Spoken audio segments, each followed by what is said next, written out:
Welcome to COVID-19 Franchise Leaders Respond. I'm your host, Red Boswell, President of IFPG. We're joined today by two great friends and certainly leaders in the franchise community, Nick Sheehan and Rob Cambruzzi, both legends in franchise development, but these guys have hit every aspect of franchising as franchisors, as franchisees now and in the past, and certainly in the development world with their experience with umpteen brands, and literally thousands of new franchisees have come into this beautiful world through our friends Nick and Rob. Guys, welcome to the call today. Appreciate you taking some time to share with the audience what you're seeing, what you're doing, and what your brands are doing to help franchisees. Thanks, Red. Thanks, Red. So, absolutely. Let's jump right into it. First of all, how are you guys doing? How's your family? Nick, how's your family? Safe, sound?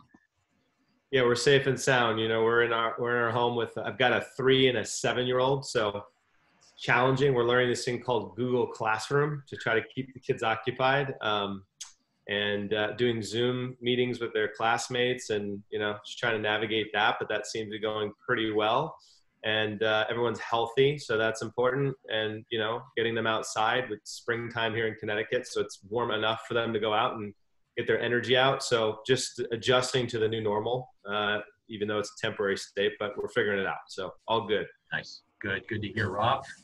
Yeah, same thing here. 3 kids under the age of 6. So the wife is a saint, but our work family is doing well. And, we have everyone working remotely, close to 30 employees there. And so, things are a little bit of a challenge, kind of, figuring out Google Meets and Google Hangout is what we've chosen to use. Obviously, a lot of video conferencing, which is helping people stay kind of ready at any moment and waking up in the morning. And so we're having 2 meetings a day and keeping things moving along and servicing all of our clients.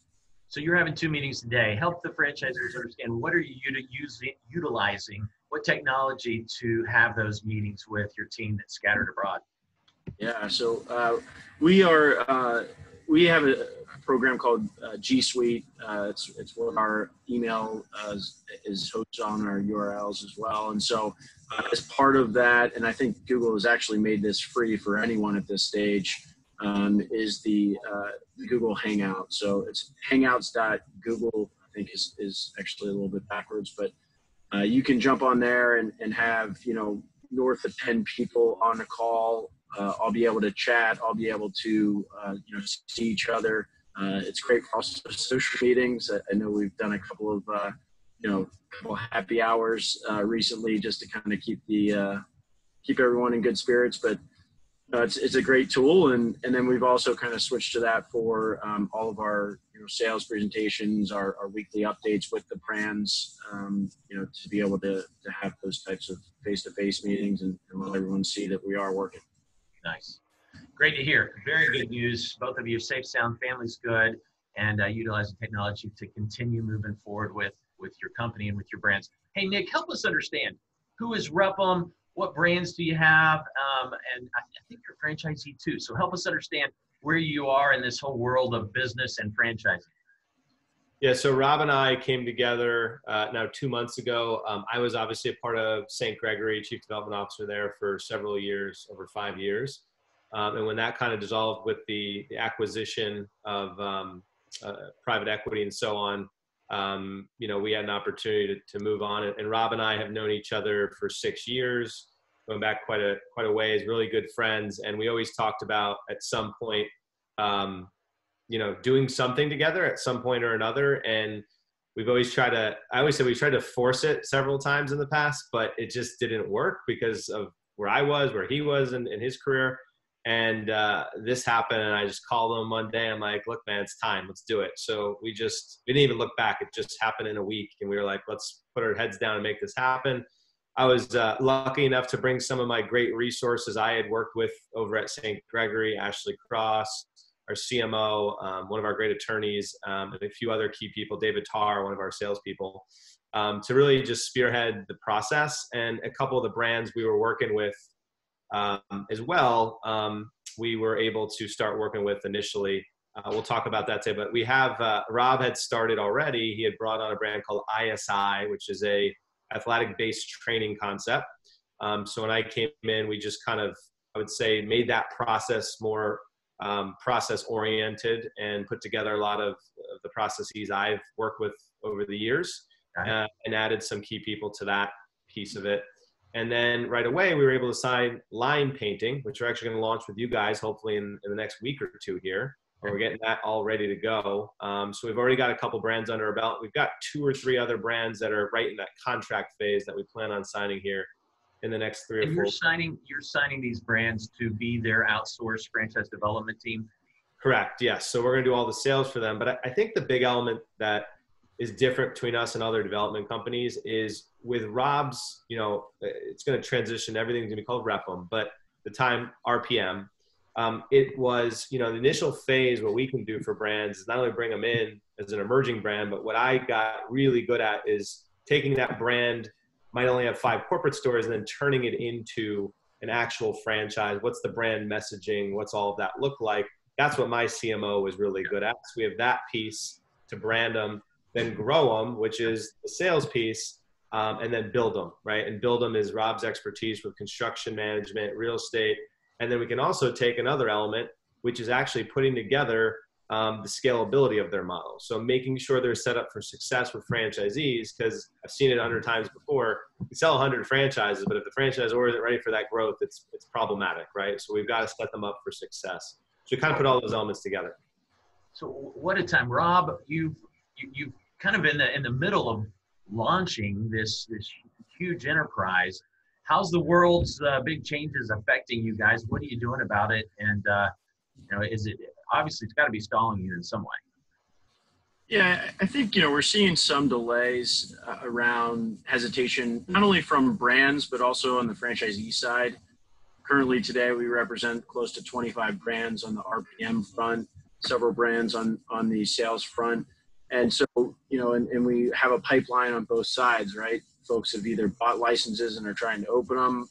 There's a pipeline of folks that are looking at the due diligence of buying. And then there's even brands that, we're in talks with that are trying to deal with their corporate locations that we're getting ready to franchise. So we're seeing it on all fronts where everyone's very hesitant to move forward. But with this hesitation, I think comes a lot of opportunities. That's kind of something that I wanted to focus on was, where are the opportunities today, in a market like this, and how can we exploit those to be coming out on the other side? This is a great time to spend with, not only the folks that don't know how to franchise well, but the folks that do know that can, take this time to reset, get processes put together, and really come out of the gun on the backside of this thing, ready to receive all those folks who got laid off or where those potential opportunities are going to come from. So we're that side. What messaging do you guys use? Feel free, either one of you to answer. What's the messaging when you've got candidates in process, hot candidates, perfect matches, spouses on board, funding is lined up, opportunity, the territory is available, maybe they've even done discovery day, maybe they're close to discovery day. How are you handling that fear and anxiety and unknown when they say, stop, I'm done? How do you, your role is to be that trusted advisor, that friend, that guide, that counselor, that coach through the process, showing empathy, but also showing strength in the brands that you represent. How are you handling that? What's the conversation look like for the franchisors out there? Yeah. Well, I'll say on that, just because I've been dealing with some candidates this week personally. And I think the first thing is just address the elephant in the room right out of the gate. Just come out of the gate and say, hey, look, what are you feeling about this right now? How are you feeling? What does this change for you or not change for you? And just get where the candidate sits on, how they're feeling. Because some are going to be, hey, let's keep pushing forward. I know this is going to end and I want to keep progressing. That's the minority, in my opinion. The majority are somewhere in the middle, right? They're like, we want to progress, but we want to move a little slower. And then there's ones that are just like, I can't do this. I'm out, and that's fine. It's going to happen. But I do think in my conversations with the candidates we've had, pretty strong group so far that we've worked with this week, and they all want to go through the process. They're not slowing down. They understand towards the end, they might want to wait to see when we get out of these quarantines before they push forward. So I think it's just understanding that, I'm a guy that's real process oriented with these things. When they get through a process, they get through D-Day, you're signing within 2 weeks, the most a month, or let's move on and part ways as friends. Yep. Whereas now, I don't think you can hard sell it all. I really don't. I think you got to be more mindful of that and really keep them occupied during this time, because you can only do so much with them, but don't let them just go cold and just sit, right? That's how I see it. I'm hearing, I'm interviewing franchisors all over, and I hear the words process often, and the fact that let's say this is a 7-week process or 6 or 8 or whatever the process timeline typically is, and you, Mr. or Mrs. franchise candidate, are 2 weeks into this. So we've still got 6 weeks-ish to go. You've got the time. The franchisor is available. The franchisees might even be more available than normal. Why not continue to educate yourself? What else you're going to do? And the world could be very, very different 6+ weeks from now. So why not continue? And sure, we might be able to slow it down or maybe pause at the end, but why would you just drop everything during this time of research? Rob, any thoughts? Yeah, I mean, really, I think it comes down to are you brick and mortar or are you a service-based concept? Because I think you have to approach it differently. Obviously with the brick and mortar, we're talking well beyond, like 4 to 8 months to get open as a minimum after the sale of a license. So I think it's really important to let people know that there's opportunity right now in the real estate side, with landlords to find good deals. Probably going to be a lot of conversion opportunities as well of businesses that, decided to close permanently.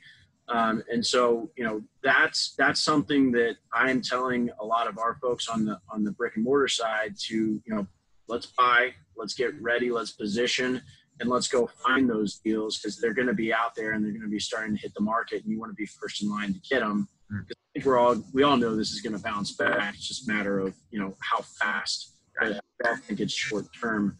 The other thing that I would mention is it's super important to produce a ton of engaging content right now. And, a lot of brands have kind of content on the shelves, but is it relevant? Does it speak to what's going on inside their markets? Some markets are experiencing where you can't even go outside, and others are experiencing, very little, where the governments aren't regulating it locally as much. So I think you got to look at where's your candidate, what kind of model are they looking at, and then producing that content, whether it be through Facebook or social media or whatever it is, to keep them very engaged. I know with ISI, we've actually opened it up even beyond the membership-based community for anyone to be able to take part in, a lot of the streaming exercises that we're doing today. And I know that they're doing over 5 of those a day, all different kind of variations. And so the ISI is fitness, a fitness concept, typically brick and mortar. They've gone virtual. We have other brands we're hearing do a whole lot of virtual as well. So that's succeeding well for them. It is. They're using a brand or a program, I should say, called StreamYard. It integrates with Facebook Live and allows, a lot of folks to jump on. You can interact, which is kind of cool as well. So it's kind of the new way of handling things while we're not allowed to go out, especially local here in Charlotte. Mecklenburg shut down everything. So, we're technically not allowed to go anywhere. So, you have to resort to your house. Could you imagine being a mom and pop business owner right now? I mean, without that infrastructure, support, accountability, the brain trust of the franchise organization, we're starting to use a new hashtag, franchising stronger together. Hashtag franchising stronger together. I think it just encompasses it all. What we're hearing from Zors and from a mass amount of franchisees is the being able to I mean, this is a tough time, no doubt about it, for many brands and many franchisees, but just being able to breathe easier and sleep easier, knowing you ain't in it alone. Rob, you're a franchisee. I know you've got a bunch of brands of something. How's that going for you? That's actually Nick. Sorry. I looked right at Nick and called you Rob. I need another cup of coffee. Oh, good. Yeah. So I'm actually part of Cycle Bar and Exponential Fitness. A partner and I started one location 3 years ago, and it morphed into us taking over several underperforming locations. So we're sitting at 15 locations with about 350 employees. So it's been interesting. The first thing, unfortunately, we had to shut down every one of our locations. So we don't have a location open. We can't, at least initially, couldn't generate any revenue. We had to freeze all of our memberships, and we had to furlough our employees, obviously, with that heavy of a payroll. But what I will say, and I'll tip my hat off to Exponential, they got on the ball immediately. The day that it started happening and the first location of the system started closing, they predicted it was going to keep going down the path and all would wind up closing, which is true now. They're all closed for the most part. And maybe two or three are still open. And they said, we're going to come up with ideas. We're going to figure out on the fly how to generate revenue in the downturn. So the first thing they came up with within 24 hours was a gift card idea. They created a link and they sent it out and said, hey guys, send this out to your members and say, hey, help support your local small business in a time of need, and drop $10 to $100 to $500, whatever. And that generated a lot of revenue to help franchisees. So that was the first thing they did. The second thing was we created an initiative through our locations that would allow us to run package sales. So we dropped classes down to as cheap as they've ever been, just to say to our customers, hey, again, help us in a time of need. We're going to give you classes so when we reopen, you're going to get a really good price right now as a result of helping us through this time. And we generated between 15 studios about $50K in 2 days. So that was a big help. And then the third thing corporate came up with, which they would have never said we would ever do this, but they came up with a rental of our bike program. So one franchisee got a request and they rented the bikes out, and we tried it and piloted it, and within 48 hours, every bike was rented for $179 a month. And so all the franchisees now are doing that, and that's just, another way to generate revenue. So they've created these platforms. And then the last thing was they created a Go platform. So they created an online content platform for all brands, Exponential, where you're a Cycle Bar franchisee, you get access to all the other brands, and you go online, do online workouts. They have them for every single one of them. So, to your point, Red, I would 100% agree. Franchisors that are on point and they're helping their franchisees get through this is key. They also helped us with initiatives with like landlords. Landlords are going to have to understand that most of us are going to need 90 days of no rent, because we're going to need it, right? And so they came up with a letter for us to send out to all of our landlords. So things like that have been incredibly helpful through this time. Man, you gave some new content. I haven't heard some of that, buddy. That was fantastic. I hope the franchisees and the Zords listening and that took some notes. I'm sure they did. As we wrap up, what are any other advice you might have for franchisors and franchisees? Feel free to include a story. You gave some great stories there. I appreciate that, Nick. But any other advice on triumphing or just maintaining during this, and feel free to include any predictions for the future. Rob. My 2 cents would be, really watch the news and watch what the SBA is doing. I know the IFA is even out there, producing a ton of content right now and support. I think that there's a tremendous amount of lifeline, that's going to be injected here very soon. And we all know about the disaster relief funds. Hopefully you do. And if you don't, I'd encourage everyone to jump on, because we're looking at something that's unprecedented. We're all going to be able to tap into, to get an injection of capital with the government backing nearly 100% of it. So the underwriting processes are going to be really quick. And I would encourage anyone that's looking at, business to first look at that, because we're going to be able to tap in and get these deals done quick with what's going to be, coming through the pipe from all the banks. So that's very encouraging. And I think that's one that you need to hone in on. Yep. Amen. Yeah. Good point. Money has never been easier to get hold of, and the dam is about to be opened, in a big, big way. Nick, any closing thoughts, my friend? Yeah, I've had a lot of conversations with our current brands that are, already in our, as clients, and then some that are not. And, I think what I've looked at, and I've been through this before, is look, there's always gonna be challenging times that you're gonna go through as a franchisor, up, down economies, whatever, other, your business itself, the industry you're in is gonna have ups and downs. But I think right now it's kind of, my advice is, like, hunker down, do a lot of planning right now. Get your organization organized, right? When you're going a million miles a minute, you always feel like you can't breathe as a franchisor, especially an emerging franchisor. There's so much going on. You're wearing so many hats as a company. So right now, you can kind of take a breath. Most franchisees are not open for business, or if they are, it's very limited. So take this time to get everything organized so that whether it's a month or 3 months from now, you're ready to hit the ground running and really go fast. Because to your point, Red and Rob's, like, the funding is going to open up, and you're going to get in my opinion, there's going to be a floodgate of people wanting to buy franchises because now they have easy access to money, and we're going to get inundated with that.